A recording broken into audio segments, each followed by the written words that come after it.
Remember that, the bad old days, only 10 months ago? This issue of Texas Monthly reports on how to prepare for the next winter freeze. With our warm weather today and lately, it's easy to forget what happened back in February. Someone who wants us all to remember is Texas Monthly writer Alexandra Villarreal. So I'm a sucker for gadgets, Alexandra. I would love to be the only house on the block with the lights still on. So are you my excuse to finally buy a generator? Well, very much potentially. It's better to be safe than sorry, for sure, when we're staring down the potential, because there's always this potential of more winter weather like last February.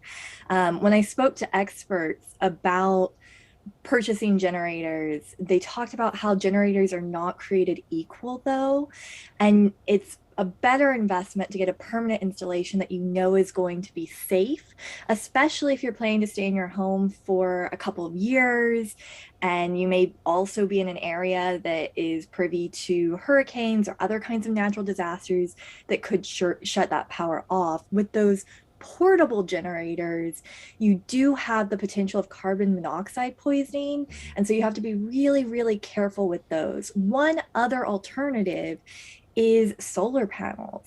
Solar panels have come a long way. And if you want to have clean energy, that's the way to go.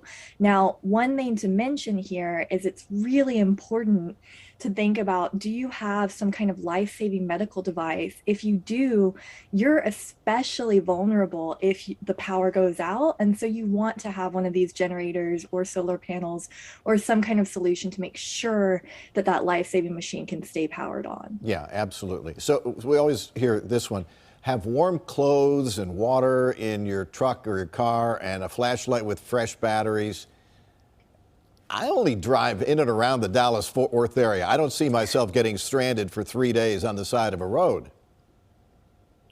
Sure, yeah. So in terms of cars, there isn't that much that experts recommend you doing other than if you drive off-road a lot in especially Mhm. cold climates here in Texas, then you may want to do a little bit more weatherproofing, like chains for tires and those sorts of things. Yeah. But for most of us, that's going to be way too much. What you do want to have, though, is a nice ice scraper, and you might want to have some kitty litter or sand in the back of your truck or your car, just in case you need some help getting some traction.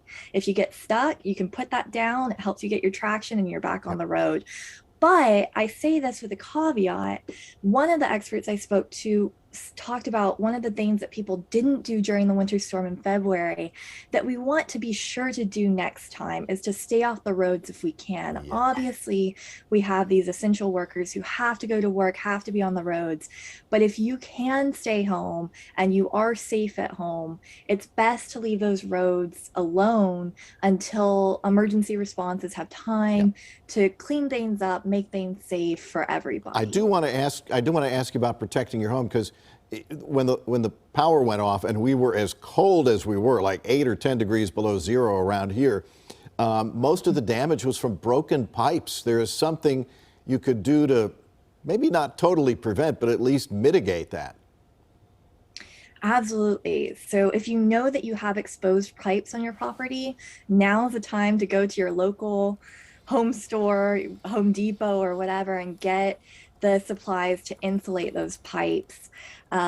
You're also going to want to educate yourself. So many of us realized during the February storm that we didn't know how to shut off our utilities, and that's an essential capacity during one of these emergencies. Because if you're able to do that, then you have the autonomy to wait for a couple of weeks for the Yeah. plumber to come and repair things. It's not as much of an emergency. So that's a very easy thing to do right now. Look up on YouTube, how do I turn off my water? How do I turn off, all of my utilities so that I make sure that if need be, do I have the right wrench that I need to do Yes. those things? So if need be, I can do that in the case of an emergency. Absolutely.